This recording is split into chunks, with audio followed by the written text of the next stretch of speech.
El podcast de hoy es traído a ustedes por ATH Móvil. Si quieres ayudar a una causa, es facilito. Tú entras a aportaconathmobile.com, escoges la causa que quieres ayudar y envías el dinero. Así de fácil. Entra, escoge la causa y envía el dinero. Gracias a ATH Móvil y seguimos con el episodio de hoy. Disfruten. Saludos, cafeteros, y bienvenidos a otro episodio de Café en Mano Podcast. En el día de hoy, se supone que ya estemos diciendo los ganadores de los $300 del mes de abril. Porque si te suscribes y comentas, te puedes ganar. Estás participando en $300. Ya en este mes, voy a decirlo como a mitad, ya esta semana, entiendo que lo voy a estar diciendo pendiente a mis redes sociales, Don Juan del Campo. Y hoy este episodio va a ser el último para participar del mes de abril. Ya en marzo pues empezamos la próxima. Y así consecutivamente. Y les digo los próximos premios. En el día de hoy vamos a hablar de comida. ¿Cómo que de comida? Pues traemos una científica de comida. Daniela Miranda, bienvenidos. Gracias. Estoy emocionada de estar aquí con ustedes. ¿Estás emocionada? Qué bueno. ¿Qué es lo que tú haces? ¿Cuál es tu título? Yo soy científica de alimentos. De alimentos. Ok, perdón, yo vi en cafre, comida, ok. Bueno, de alimentos, comida, es lo mismo. Yo me gradué de bachillerato como agrónoma en producción animal, pensando yo que yo iba a ser veterinaria. Ok. Pensando que iba a ser veterinaria, ¿sabes? En ciencia animal, cuando uno entra por ciencia animal en el colegio, porque fue en Universidad de Mayagüez, Universidad de Puerto Rico en Mayagüez, uno siempre entra usualmente con la mentalidad de que voy a ser veterinario, voy a hacer esto y lo otro. Pues yo entré y en mi segundo año yo dije, me encantan los animales, pero yo creo que me gusta más el producir animales. Así que yo me fui desde el lado de curar perritos y gatos o estar en una clínica a producir animales y todo lo que tiene que ver con agricultura. Y ahí pues hago mi bachillerato en agronomía con concentración en producción animal y luego entonces brinco a científica de alimentos, que fue la maestría, básicamente estudios graduados. ¿Y qué fue lo que te inclinó más a dedicarte a la producción animal como tal? Porque me gustaba todo lo relacionado a alimentar, que alimentar a la gente, o sea, de dónde salen nuestros alimentos, cómo los procesamos, cómo los cultivamos, y me gustaba mucho el área de animales, pero era principalmente porque me gustaban las vacas. Yo soy amante de las vacas. ¿Y te gusta el churrasco? Sí, también. Yo soy amante de las vacas, pero pues al final del día, como que terminé por esa rama, me gustó un montón y me quedé ahí. Y entonces después ya para científica de alimentos, ciencias de alimentos, incluye un montón de ramas diferentes, microbiología, química, procesamiento, empaque. Y yo cogí una clase de carnes que me gustó un montón y yo dije, yo quiero estudiar esto como que estudios graduados. Okay. Y ahí fue que me metí al programa de ciencia y tecnología de alimentos. Y entonces, hoy día, ¿a qué te dedicas como tal? Pues para la gente que no está escuchando. Hago bastantes cosas relacionadas al tema. Llevo ya varios años trabajando como consultora en inocuidad de alimentos, donde básicamente yo ayudo a la manufactura, porque la manufactura era la otra parte que a mí me gustaba mucho del tema, sobre cómo se hacen los alimentos que están en nuestro supermercado, el empaque, cómo los procesamos, todo eso. Ahora mismo yo me encargo de ayudar a la manufactura de alimentos y agricultores específicamente a cumplir con regulaciones de la FDA, de la USDA y de todas estas agencias que regulan los alimentos. Básicamente yo los ayudo a desarrollar e implementar sistemas de inocuidad. Y cuando, ya que pues más o menos saben la gente a qué te dedicas y qué es lo que haces, cuál es tu especialización, cuando empiezas en esta industria, ¿qué fue lo primero que te percataste? Por lo menos aquí en Puerto Rico y a lo mejor Estados Unidos, maybe. ¿Qué fue lo primero que te percataste que estábamos haciendo bien mal o que hay un descuido bien cabrón? En términos de inocuidad, yo pienso que hay mucha desinformación y falta de capacitación y de educación en el tema. Cuando tú entras a hacer, por ejemplo, cuando tú montas una manufactura de alimentos, la realidad es que tú tienes que trabajar con tantas cosas a la vez. Y si tú eres una sola persona, que es como casi todos empezamos haciendo un negocio, 1, 2, 3 personas quizás, porque metiste a tu hijo, a tu sobrino, a tu tía a ayudarte, es bien complicado tú poder cumplir con las regulaciones y con todo lo que tienes que hacer para poder llevar un producto al mercado. Así que la falta, como que no había mucha educación en el tema y yo tenía muchas manufacturas que ya estaban procesando, ya estaban vendiendo alimentos, pero le faltaban muchas cosas relacionadas a cumplir con esta agencia reguladora. Y obviamente también pues la falta de fiscalización que hay, porque se supone que anualmente se hagan auditoría y todo lo demás, pero pues hay manufacturas que realmente pasan 2, 3 años y no la auditan. Por lo tanto, ellos nunca encuentran ese boquete, por así decirlo, que tienen en términos de qué tengo que hacer, qué me falta, cómo lo hago. So, la educación para mí y la capacitación es algo que no estaba mucho. Yo también me he dedicado mucho a eso durante estos años, como que ayudarlos a ellos a capacitarlos. ¿A ellos a qué te refieres? ¿Qué tipo de manufactura hay mucho en Puerto Rico que la gente no sabe o a lo mejor no tiene mucho conocimiento de ella? Acá en Puerto Rico se hacen muchas cosas, ¿sabes? Nosotros tenemos muchas manufacturas de especias, salsas, sofritos. Hay varias marcas de sofritos. Tenemos pasteles. Aquí se vende mucho pastel que uno hace en las casas. Sí, hay manufacturas grandes. Sí, manufacturas grandes. Sí, como que en mi mente rápido yo pienso en pasteles y pienso como que la doñita, la abuela de tal, que tiene, bueno, tú vas a vender una bolsa de 40, pues. Exacto. Pero no sabía que era como que... Y eso es algo que también hay como un rabbit hole, como así, por así decirlo, porque tenemos estas manufacturas bien grandes que, por ejemplo, ya venden pasteles a nivel industrial y le venden a un montón de supermercados pasteles congelados, y tenemos quizás a estas otras personas que en ciertas épocas del año pues venden sus pasteles.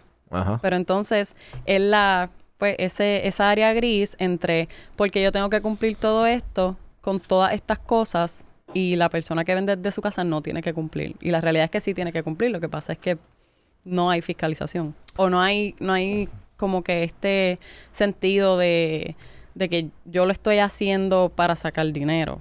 ¿Me entiendes? Sí. Sí, es como el equivalente de toda esta gente o estos chinchorros mala muerte o chinchorros en general que pues no les reportan a Hacienda, pero pues como quiera... Exacto. Oye, y no, perdóname que te interrumpa, no los culpo porque... Y antes de seguir con el episodio de hoy, quiero darle las gracias a Fuse Telecom, que esto se subió en microsegundos al internet, gracias a ellos. Internet sin problema. Seguimos con el episodio de hoy. ¿Sabes? Son temas bien complicados, bien específicos y bien técnicos. Muchas de las manufacturas que salen ahora, que aquí también en Puerto Rico hay muchas galletas, panes, bizcochitos, cosas así, pastelillos, como que pastelillos, alcapurria, de las que te venden congeladas y tú las haces en tu casa, que comienzan vendiendo pues a pequeña escala y después no saben qué es lo que tengo que hacer para crecer. Y hay algunos que se quieren quedar artesanales, hay otros que se quieren mover a vender en mayor cantidad, más industrializado, pero no tienen el conocimiento de todo lo que necesitan cumplir. Y que casi siempre, mayormente todos esos pasos para tú ponerte industrial, pues son como que técnicos de food safety y todo eso. Exacto. Y ahí es que viene el problema, porque obviamente tú tienes una persona que quizás empezó a hacer bizcochitos en su casa porque cogió una clase, le gustó, libera el estrés. Yo libero el estrés baking también, haciendo galletitas y cosas. Libera el estrés, a todo el mundo le gustó, me empezaron a pedir. Pues yo empecé a vender. Y después me siguieron pidiendo, pues yo seguí vendiendo. Y el mercadito de la esquina quiere que yo ponga mis galletas allí, pues yo las voy a poner.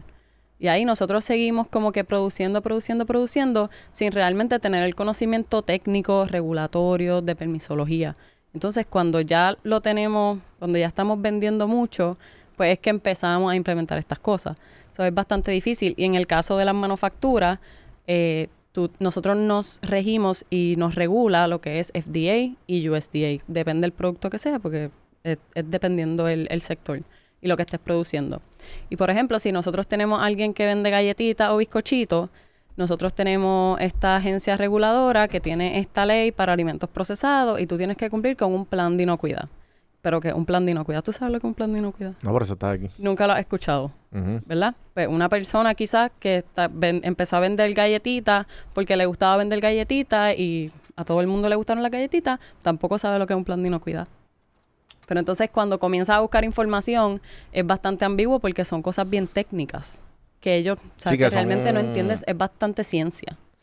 Ya, sí que para tú, como quien dice, adaptar eso a tu negocio de galletas o de pastelillos o de empanadillas, pues necesitas a alguien como tú para que básicamente le traduzca Exacto. esos términos científicos es algo básico. Exacto. Y no es solo desarrollarlo, porque también hay que implementarlo. Son muchas cosas las que se tienen que implementar, pero cuando tú coges, por ejemplo, tú te certificas para ser un Preventive Control Qualified Individual, que es lo que yo hago, ¿verdad? Bajo esa certificación, que es para ayudarlos entonces a ellos. Tú te puedes certificar en eso si tú quieres. Lo que pasa es que hay que tomar en consideración tantas cosas científicas que muchas personas toman el taller, que cuesta mucho dinero, by the way, toman la certificación, pues me certifiqué, ahora me siento a hacer un plan de inocuidad, yo no sé cómo hacer esto. Yo no sé cómo hacer esto porque esto es todo ciencia, yo tengo que tomar en consideración cosas que ni siquiera sé de qué me están hablando, y ahí es que empieza, pues, ese downfall entre... Y por eso es que casi nunca hacen el big step de... Sí. Porque no... Esos pasos, pues, son a veces hasta bien poco probables. No, ¿sabes? Como que es bien complicado hacerlo. Sí. Y entonces, pues como nos estamos moviendo ahora mismo se está entrando mucho lo que es la ley FSMA, el Food Safety Modernization Act. Eso fue una ley que se firmó en el 2011 bajo el presidente Obama, que ¿cómo se dice? Le obliga a la manufactura a tener implementados sistemas de inocuidad y sistemas de controles preventivos. Eso está entrando en vigor ahora, durante estos años. Pues tú tienes a una persona que no sabe de eso y entonces en Puerto Rico realmente es difícil conseguir personas que te ayuden a hacerlo. Además de que es bastante expensive. Y es algo que has visto que hace falta. O sea, tú ves que mucha gente quiere tomar... Hay un volumen de gente queriendo tomar ese paso. Sí. Sí, pero la realidad es que no es económico. ¿Sabes? Estos sistemas no son económicos y no son económicos para llevarlos a cabo y mantenerlos, porque eso es para mantenerlo por el resto de tu producción, de la vida de tu empresa. Se hacen falta empleados, hacen falta monitoreo y pruebas microbiológicas que son súper caras. Hacen falta diferentes tipos de pruebas del producto como tal, depende de lo que tú estés produciendo. Ese tipo de cosas. Y mantenerlo es bastante... Es difícil. So, yo, por ejemplo, para ver si yo compro unas galletas que no... Pues que a lo mejor no tienen eso... No hacen eso. Yo como consumidor, ¿qué me debo preocupar si le compro unas galletas a la señora o el señor o whatever por ahí que no tienen eso? Bueno, si nos vamos con el ejemplo de las galletas, quizás las galletas es un poquito... Pues dame otro ejemplo el riesgo es menos. Que sea muy bien riesgoso o como que es algo que todo el mundo compra. Cosas riesgosas. Por ejemplo, los huevos. Okay. Los huevos, aunque uno no lo crea... Que ahora hay un montón de gente... Que ahora... Exacto. Vendiendo huevos por ahí. Exacto. Todo el mundo... Bueno. Papi era uno que me decía, voy a comprar 10 gallinas cuando pasó lo de los huevos. Y yo, estate tranquilo. Eso se va... Ya mismo eso va a bajar. Lo de los huevos. Ahora todo el mundo está vendiendo huevos. Todo el mundo compró yo no sé cuántas gallinas y están vendiendo huevos debajo de los puentes, en las luces, etcétera. El huevo... Nosotros... Como científicos de alimentos, tenemos varios procesos por el que pasamos los alimentos para reducir esa carga quizás microbiológica para que no nos enfermemos, ¿verdad? Los huevos, en específico, no pasan por pasteurización porque pues, son demasiado delicados. Por lo tanto, el riesgo es mayor, es mucho mayor. Y el problema con los huevos es que si tú tienes unas gallinas, ¿verdad? Que están infectadas con la bacteria, que by the way, son bacterias patógenas que están dentro de su sistema, eso se va creando dentro de la yema del huevo. Eso no hay manera de... Si tú no sabes que tu gallina está infectada, tú no tienes manera de sacarle la salmonela al huevo. Que si yo compro una gallina ponedora y no le hago la prueba a ver si tiene salmonela, pues es una prueba. La prueba sería al huevo. Porque tú tienes la gallina. Ok, este tema me gusta. Tú tienes una gallina, ¿verdad? La gallina tiene... este tipo de microorganismos patógenos que nos pueden enfermar a nosotros dentro de ella. Okay. Ponle que ese microorganismo, mientras la yema se está haciendo dentro de la gallina, porque al final del día estos son sus bebés, se está haciendo dentro de la gallina y se está formando el cascarón, tú tienes ese microorganismo dentro del huevo. Pero tú no sabes eso porque los microorganismos no se ven y el huevo no sabe mal, no sale mal. ¿Entiendes? So, la gallina entonces pone el huevo... y tú lo recoges, no le diste el tratamiento adecuado, el manejo adecuado, y tú tienes salmonela ahí, adentro. Y entonces, pero eso tú no lo sabes. hasta que tú no le haces una prueba microbiológica a eso. Y ahí es que entra lo difícil de mantener la producción, porque la gente piensa que esto es producir y vende y ya, el garete. Y como si yo compré 10 gallinas ponedoras y pues quiero mantener una producción saludable para la gente que va a consumir mi producto. ¿Qué tipo de pruebas tengo que hacer? Por lo menos ¿Te tengo que contratar? Me tienes que contratar. No, se hacen diferentes programas de monitoreo en la finca como tal, para manejo de la finca, para limpieza de la finca, bioseguridad, porque tenemos muchos animales que acarrean diferentes enfermedades y diferentes microorganismos. Si yo tengo 2 o 3 perritos que están por ahí, por todas partes, por el vecindario, y después los dejo entrar a mi finca con mi gallina, yo no sé qué me trajeron esos perritos a mi finca. ¿Entiendes? Y ahí es que empieza entonces la contaminación. Ya. Así que si tú tienes 10 gallinas ponedoras, tú tienes que asegurarte de darles probióticos para que esos probióticos compitan con el microorganismo no se pueda alojar en la gallina mientras se están produciendo esos huevos dentro de ella, y cuando salga el huevo sale bien. ¿Y qué fue lo que sucedió hace poco con los huevos? ¿Fue por lo del avian flu que hubo? Sí, eso fue por lo de el avian flu, porque murieron un montón de gallinas. ¿Eso fue dónde? En Estados Unidos. Ok, ¿y por qué afectó a Puerto Rico? Porque nosotros importamos todo. El 80% Más del 80%. Nosotros ahora mismo importamos más del 85% de lo que consumimos. Y tenemos... Es bien loco. Tenemos... nuestra producción de huevo en Puerto Rico son varias fincas. Nosotros no tenemos más de 15 fincas, 10 fincas. Yo pensé que eran menos. Son muy pocas. Obviamente, nosotros comemos un montón de huevos en el desayuno, en cada brunch, en todas partes hay huevos, ¿verdad? Eso no suple con la demanda. Lo que tenemos ahora mismo no suple la demanda que nosotros necesitamos. Pues está bien, traemos los huevos de afuera. Un montón de huevos de afuera. Pero entonces, si afuera hay un problema, ¿quién nos da huevos de afuera? Nadie. Y aquí no tenemos para suplir. Por lo tanto, por eso fue la escasez. Y entonces después veían los precios bien altos, porque entonces los productores pequeños pues tienen que entrar a coger el mercado completo, porque no pueden entrar al huevo y porque las gallinas no están poniendo en Estados Unidos. Básicamente fue aquí en Puerto Rico fue un problema de oferta y demanda, y allá fue porque pues obviamente tuvieron que... Sí, en Puerto Rico creo que hubo como un caso de avian flu lejos en Culebra, pero después lo confirmaron, dijeron que no. Como que aquí gallinas muertas no habían. Pero obviamente eso es un problema de salud pública. Cuando entran esos huevos también, si hay cosas contaminadas, contaminación cruzada y todo eso, si lo traemos entonces a Puerto Rico, pues... Y sí, no, que básicamente, yo me acuerdo, yo llegué a pagar $1 por huevo, ¿sabes? Horrible. Pero... Ese fue el momento en el que yo empecé a desayunar avena. Con proteína. ¿Con qué tú le echabas la proteína? Avena con proteína. Con un scoop de proteína. Un scoop de proteína. Unflavored. Para que no me sepa, no. Que no me gusta. Entonces, cuando el 85% de la importación de Puerto Rico, la comida es importada toda, ¿verdad? Sí, lamentablemente. ¿Qué tú crees que, bajo lo que tú sabes de toda la gente que produce aquí, cómo podemos mejorar eso? ¿Sabes? ¿Tienes una respuesta o crees que a lo mejor, no sé, de todo lo que tú has visto y has trabajado con los productores locales, o cómo pueden expandir? Es bien complejo. Es una situación compleja porque sí tenemos la capacidad de producir mucho más. Oye, no es producir el 100% porque obviamente eso va a tomar añísimos de hacerlo. Pero sí es una oportunidad de crecimiento y de seguir trayendo quizás agricultura de personas jóvenes, seguir implementando nuevas técnicas, nueva tecnología. Porque ahora mismo el problema también de la empleomanía, eso es un big deal aparte. Nosotros tenemos muchos agricultores que tienen cuerdas y cuerdas de terreno, que tienen que cosechar, cultivar, empacar producto, lavar, hacer todo esto, y lo que tienen son 5 personas. ¿Cómo tú tienes a 5 personas, sabes, cosechando tanta producción? Es bien difícil. Es una logística bastante difícil.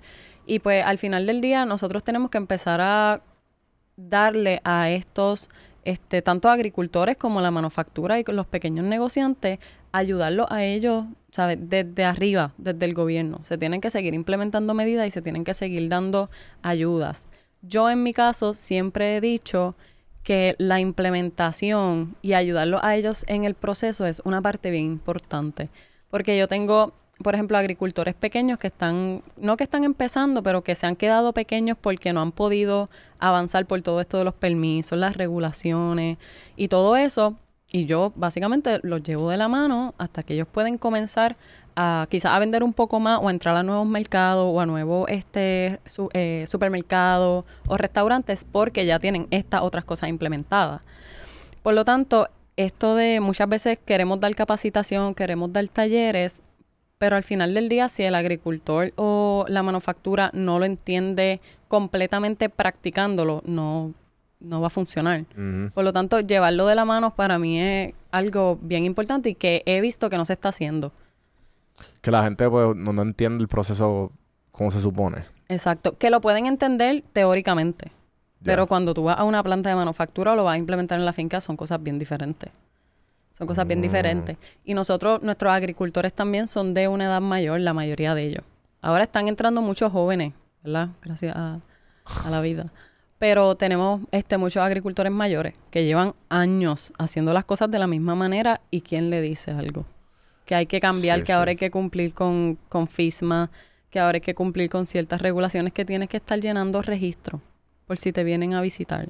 Todo eso es complicado. Y si tú eres una sola persona, 2 solas personas, ¿quién se encarga de todo el papeleo? De la documentación, de tener una computadora y estar ahí organizando todo. Sí, es complicado. Yo me acuerdo que yo fui hace como 2 o 3 años atrás, fui a recoger a Aromas del Campo en Utuado, creo que fue. Y ellos eran, o sea, era un grupo de como 6 personas, porque la idea es que ellos pues llevaban los voluntarios iban, te enseñaban más o menos del proceso de cómo recoger café, lo tostaban y todo eso. Pero igual le decían, mira, es que o sea, si no lo hacemos nosotros se pierde. Y había muchas cosas que no, ¿sabes? Que se notaba que necesitaban empleomanía full.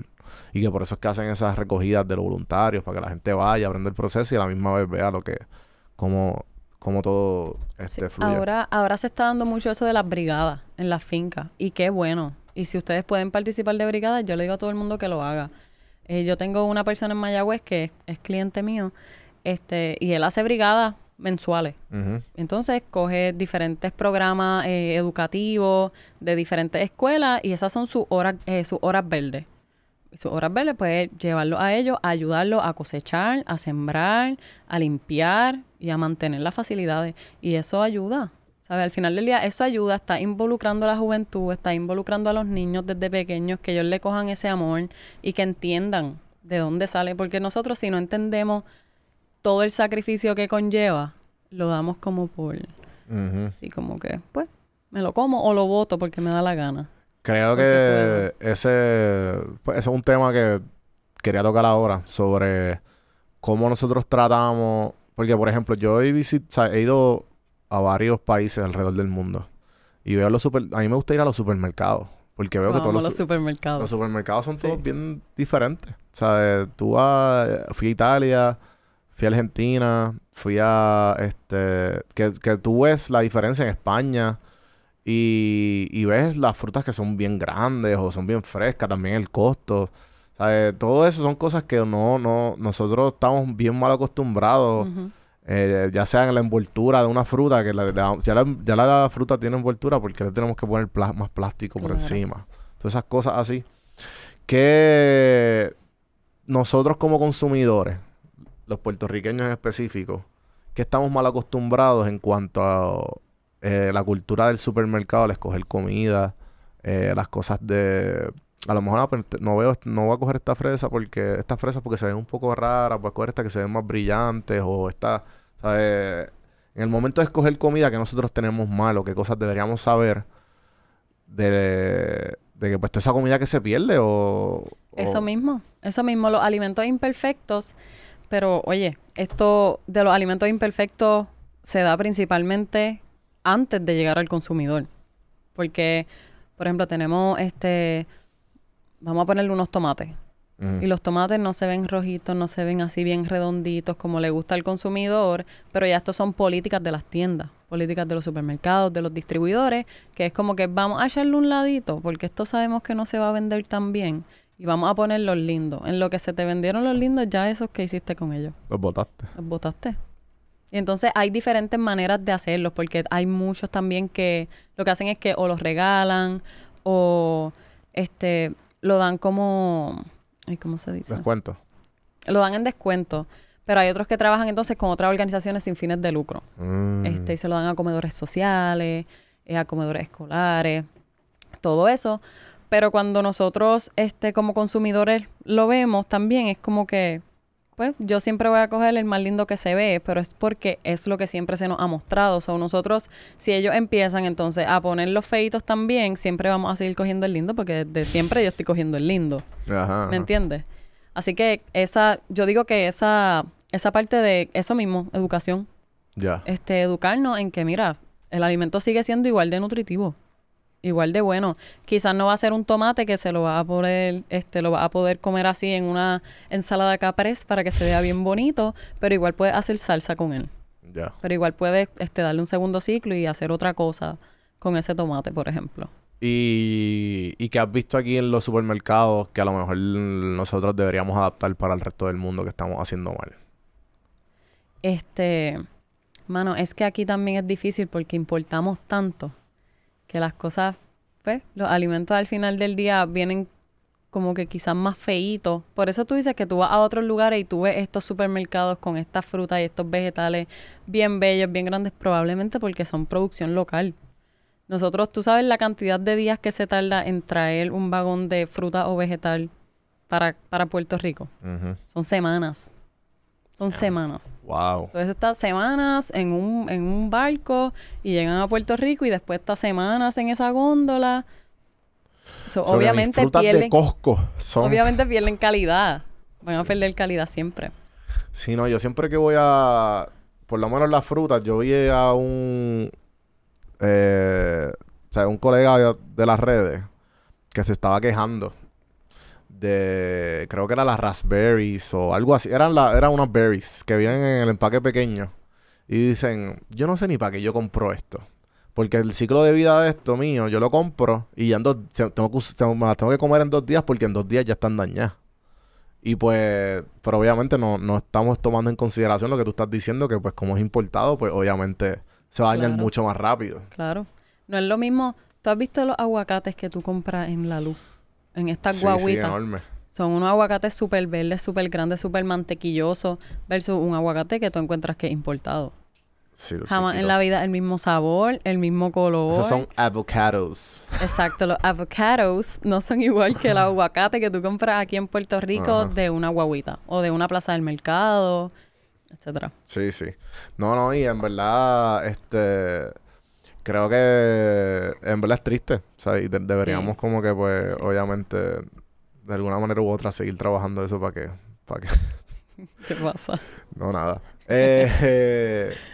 También, ¿qué otra cosa tú puedes ver? Que ahora mismo sé que hay los recalls. Lo que pasó con los huevos fue un recall, o porque es un avian flu, o no, o el recall es otra cosa por completo. Lo de los huevos fue, ¿verdad? Una alerta más por lo que tenía que ver salud pública.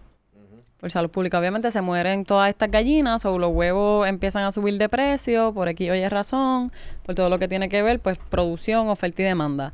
Un recogido es cuando una empresa, por obligación de la agencia regulatoria o por ellos mismos, deciden retirar del mercado sus productos por contaminación física, química o biológica, que ellos entiendan que ese producto tiene. Se abre una investigación y si ellos encuentran que realmente este producto está contaminado con XYZ, pues entonces se retira del mercado, which termina en un montón de desperdicio. Porque usualmente son miles de libras de alimento.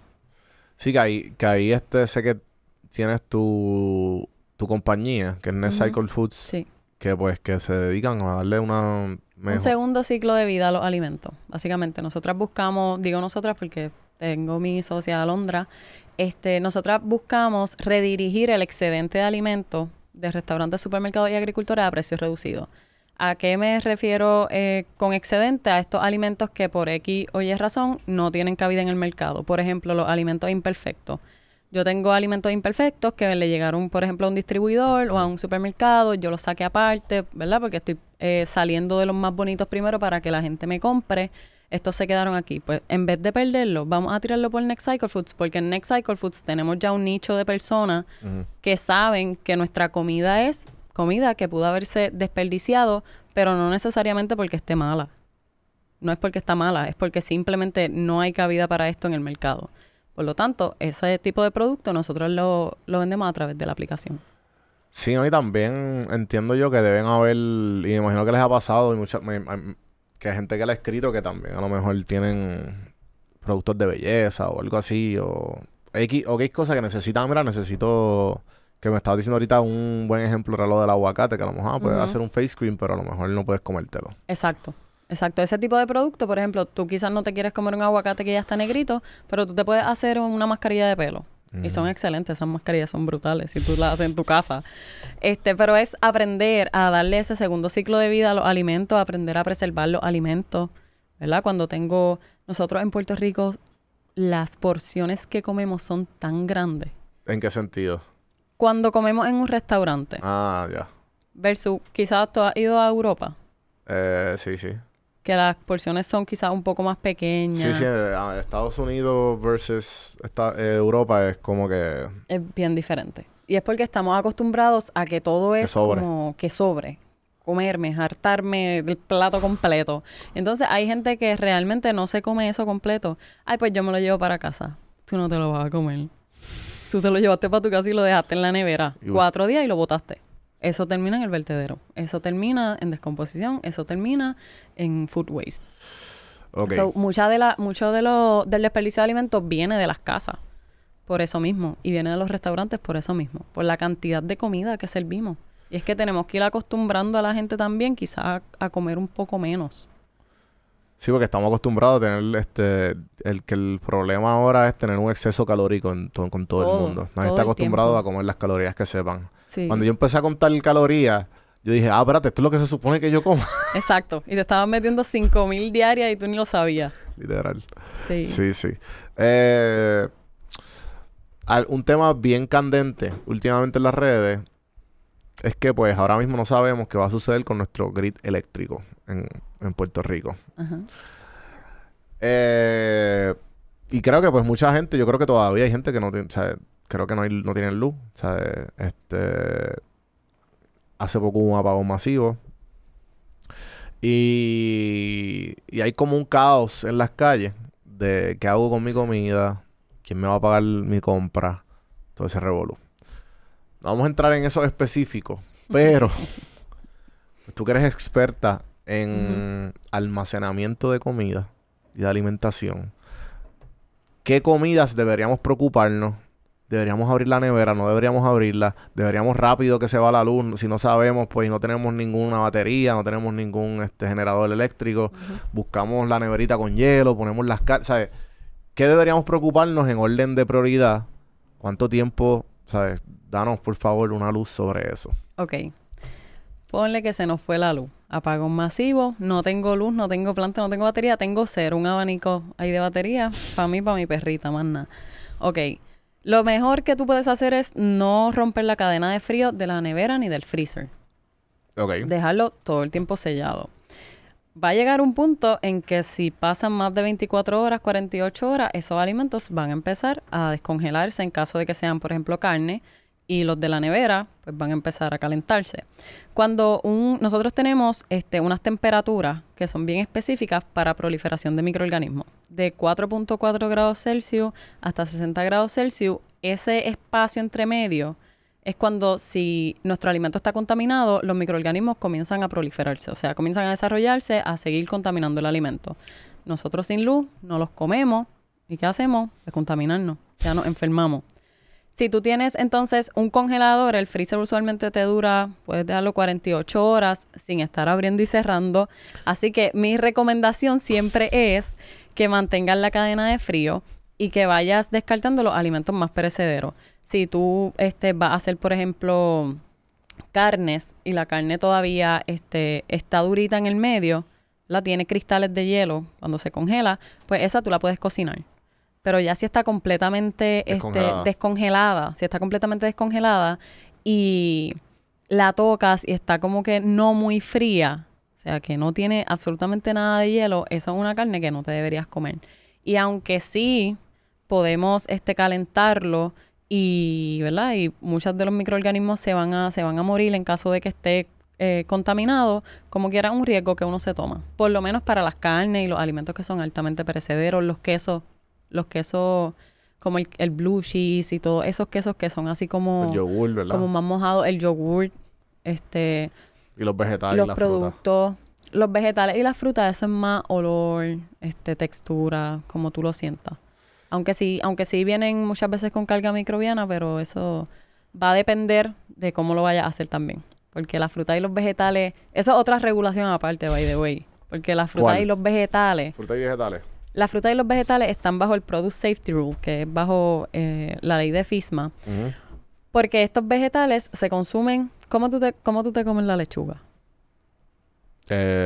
Frío, I guess, sí. Tú no la cocinas. No. ¿Verdad? Pues si eso está contaminado, tú te lo metiste al cuerpo así como vino. Me jodí. Exacto. Tú no lo vas a cocinar, por lo tanto, tú no lo vas a pasar por un proceso de reducir esa carga microbiana. Por lo tanto, esos alimentos que usualmente no pasan por un proceso de cocción, por lo tanto, pueden tener mayor contaminación microbiológica. Pero ya cuando tú los tienes en tus neveras, después que tú tengas un buen manejo... Yo tuve hace poco, no sé si sabes quién es Alexiel, pero un colega mío de las redes, le mete cabrón, él hace reviews dentro del carro. Bien gracioso, se los recomiendo a todos. No va al caso. El punto es que hace poco él vino para mi podcast. Estábamos hablando mierda. Y él dice que una de las cosas... Estábamos hablando de uno de sus trabajos y dice que trabajó friendo pollo. Y yo le dije como, pues... Chisteando, le dije, mira, pues aprendiste algo, no sé qué. Y él, pues aprendí a descongelar. Y yo, ¿cómo así? ¿Cómo tú descongelas? Pues lo metes en el microondas y ya. Y yo... O sea, yo le digo eso. Y él dice, no. Se supone que tú vayas gradualmente... Vayas descongelándolo... Pues lo pones en la nevera, esperas que se descongele y después lo pones afuera, sabes, que poquito a poco. Eso a mí me explotó la cabeza porque toda la vida lo saco del freezer y lo pongo afuera y espero que se descongele. No, porque entonces lo estás llevando a una temperatura ambiente, eso tú vas a tener... cuando tú lo metes al refrigerador, tú le estás bajando gradualmente, como él menciona, tú le estás bajando gradualmente la temperatura. De congelado, se va descongelando, pero lo mantienes en frío. Si tú lo sacaste de freezer a temperatura ambiente. Yo sé que mucha gente hace esto. Y yo estoy seguro. Ya yo no lo hago porque aprendí eso. Pero si yo tengo unas caderas de pollo. Ahí va. Dale. Las meto en el microondas. Le doy defrost. Me voy a morir. No te vas a morir porque las vas a cocinar. No te vas a morir. Pero, ¿cuál es la diferencia? ¿Sabes? ¿Lo estoy descongelando bien o no? Sí, puedes que lo estés descongelando bien, pero lo recomendado es que no lo dejes encima de un counter para que que es más saludable yo darle defrost al microondas. Puedes ahí hacer mismo. cualquiera. Sí, si las vas a hacer al momento, sí. Versus yo las dejo en el counter el problema para que se descongele. Claro, porque el problema es que si tú lo dejas en el counter, eso no se va a descongelar en 5 minutos. Tú las dejas ahí horas. Ya. Unas caderas de pollo, ¿tú sabes lo que se tarda eso en descongelarse? Tú estás ¿Y si le pongo agua? 4 horas esperando. ¿Y si le pongo agua caliente? Se supone que con agua fría. ¿Con agua fría? Sí, lo puedes hacer porque acuérdate que estamos reduciendo la temperatura, bajando la temperatura gradualmente. O sea, estamos descongelándolo gradualmente. Eso que se supone que sea en todo. O sea, es la mejor manera es que lo metan en la nevera. Por la noche sacan las carnecitas del freezer y las ponen en la nevera. Y ahí se van a descongelar igual. Yo soy bien fan de Chipotle. Y yo sé que Chipotle tuvo un revolú con... Viste, no sé si esto es tu punto de... tu especialidad. Pero Chipotle tuvo un outbreak de E. coli. ¿Eso cae en tu...? Eso es lo que yo hago. Sí. ¿Cuán diferente es lo que tú haces con gente que, pues... que hace... pues que vende en supermercados versus los restaurantes? Es básicamente... Bueno, el concepto es el mismo. Inocuidad. Es tratar de que los alimentos no nos enfermen. Inocuidad hace referencia a eso. Es básicamente lo mismo, pero los restaurantes se rigen bajo otras agencias. La FDA y la USDA realmente no entra mucho en lo que son los restaurantes en términos de tener que implementar programas, de tener que cumplir con ciertas regulaciones o leyes. Acá sería más lo que es el Departamento de Salud. Pero es básicamente el mismo concepto. Lo que pasa es que en los restaurantes nosotros tenemos un alimento que nosotros cocinamos y automáticamente se lo llevamos al cliente. No es lo mismo que yo producir un lote de producto para un supermercado que va a estar ahí 1 o 2 semanas. No es el mismo manejo, no es el mismo final, el mismo consumidor final, porque yo se lo llevo al supermercado o al distribuidor o al suplidor y él entonces es el que se encarga de llevarlo al consumidor. Pero en esa cadena tú tienes que asegurarte de que tú estás cumpliendo con los mayores estándares de salud y de higiene para entonces poder llevar ese producto al mercado que no nos enferme y entonces de ahí pues ya el supermercado se encarga. So, es una cadena, en realidad es una cadena. Pero los restaurantes, eso también es otra cosa, que mucha gente me pregunta. No, pero los restaurantes que llevan perros, que eso es otro problema. Que llevan perros, que yo he visto que tocan los platos, cuando cogen los platos, que le ponen como el dedo para aguantarlo. El perro y después tú coges el plato. Claro, tocan los perros, cogen el plato, cogen los cubiertos y te los ponen ahí en la mesa. Todo ese tipo de dinámica. Para eso se supone que pues, todos nuestros empleados estén certificados con manejo de alimentos, que es una certificación que ellos tienen que coger para ellos saber qué medidas tienen que implementar cuando están tocando esos alimentos, tanto en la cocina, ¿verdad? Que es bien importante, como la contaminación cruzada, que ya sería para los empleados y el empleado que está llevando la comida a la mesa y todo eso, los meseros. Sí, que eso es lo más repetido, en verdad eso es lo más que te preguntan, lo de los perros en los restaurantes. Lo de los perros es un big deal. Oye, y yo lo puedo entender. Sí, o sea, hay gente que, yo sé que hay gente que es el mismo amor que tienen de pet friendly con los perros, es el mismo amor pero opuesto. Como que, cabrón, ¿qué tú haces con tu perro aquí? Yo como que, cabrón, relájate. ¿Sabes? Si mi perro está educado, pues no te importa. Por ejemplo, yo tengo una chihuahua y tengo un gran danés. Yo tengo los dos extremos. ¿Qué? Sí, yo tengo los dos extremos. Una pesa 7 libras, el otro pesa 150. Duro. La de 7 libras, pues quizás yo la puedo tener aquí, ponerle un abrigo por encima porque a ella le encanta estar embollada y ya se va a quedar ahí tranquila. Pero un gran danés de 150 libras en un restaurante, no hay break. No hay break. Ese tipo coge una mesa, el espacio de una mesa. Y entonces lo tienes a él ahí, es bien baboso, siempre está, si camina, bota pelo. Son todas esas cositas. Sí, etiquette también, mantener conciencia de que, mira, yo creo que hay ciertas cosas que no. Sí, eso de los perros también ha sido un tema de conversación que mucha gente me pregunta. ¿Qué es lo más... ¿Qué es lo que tú crees que la gente se lleve de ¿Sabes? ¿Qué tú crees que la gente debería saber antes que acabemos esto? Que yo creo que la gente debería saber... Lo primero es que compren local. Ok. Que tenemos que ayudar al productor local porque tenemos que comenzar a maximizar nuestras tierras y a maximizar nuestra producción. Porque lo vimos con los huevos. Afuera dejaron de producir y nos vimos nosotros afectados. Caos. Y eso puede pasar con un sinnúmero de productos. Así que, para mí, apoya a lo local, apoya a tu agricultor y que entiendan lo difícil que es llevar producción, ¿sabes? Llevar comida a tu mesa, tanto en la agricultura como en la manufactura. Los precios que vemos, a veces, pues, está todo bien caro, pero la realidad es que producir alimentos es caro. Sí, eso es lo que cuesta. Eso es lo que cuesta. Y antes que te vayas, si si tuvieras el poder de cambiar la manera en que pues Puerto Rico la gente se alimenta o la gente simplemente consume el alimento o tiene una perspectiva errónea, ¿cuáles fueron tus prioridades de mejorar la alimentación en Puerto Rico? ¿Cómo se consume y cómo se guarda y cómo se produce? Yo diría que mi prioridad sería que la gente pueda educarse en cómo darle un segundo ciclo de vida a los alimentos. Y de que no todo tiene que ser compro y voto, al igual que con la ropa. Oye, ¿verdad? No hablamos de los vertederos. Los vertederos, un problemita. Porque no hay ¿verdad? No hay vertederos en Puerto Rico. En Puerto Rico habían, creo que 30 vertederos. Quedan como 10, 9. ¿Por qué? Porque no hay dónde poner la... Sí. problemas de... Yo no trabajo en un vertedero, pero sé que quedan como 9 vertederos. Están a capacidad. El 35% de los vertederos son materia orgánica. Materia orgánica haciendo comida. Eso es un montón. Eso un montón. Y que eso no podemos coger la comida y ¿sabes? Ponérsela a los mismos... las mismas fincas o algo así para que los mismos animales la consuman. Eso o algo es darle así. un segundo ciclo de vida. ¿Y no hacen Es eso? exactamente lo que estoy hablando. Sí, se hace. O sea, hay mucha gente que lo practica, pero es algo que tiene que ser a nivel de consumidor también. Porque obviamente los agricultores muchas veces tratan de sacarle el provecho a todo. ¿Sabes? Y hay muchos de ellos que tienen prácticas más sustentables. Lo que no uso aquí, pues lo riego o hago composta o hago fertilizante, ese tipo de cosas. Pero a nivel de consumidor, la mayoría del desperdicio de alimentos está en nosotros en nuestras casas. Pero es por eso. Compramos demasiado, compramos en bulk, no sabemos cómo almacenarlo y de repente nos vemos que, a rayo, se me olvidó comerme esto. Yo creo que y lo boto. Siempre me pasa con la espinaca.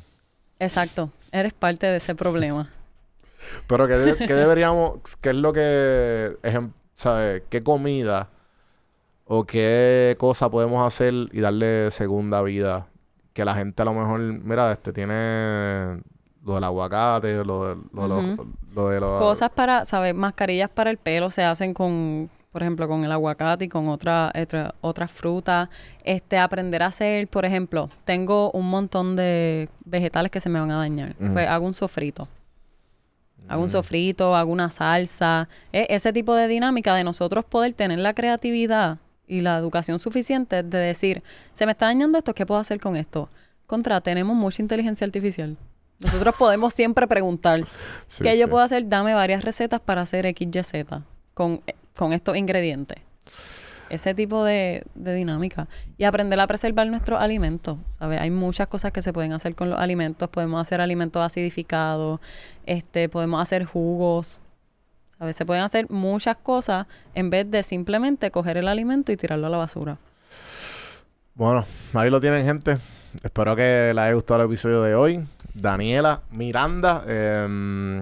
Nada, ¿dónde pueden conseguir? Tira las redes. Tira todo eso. Redes de Next Cycle Foods, pues @NextCycleFoods en Instagram, Facebook y LinkedIn. Y a mí, _ de Miranda 5 en Instagram. Ahí tengo mis otras paginitas y cosas. Pongo cosas a veces. Gracias por darte la vuelta. Claro. Y gente, espero que se lo hayan disfrutado. Compartan esto a las personas que ustedes crean que sea necesario. Don Juan del Campo en todas las plataformas. Y hasta la próxima. Seguimos.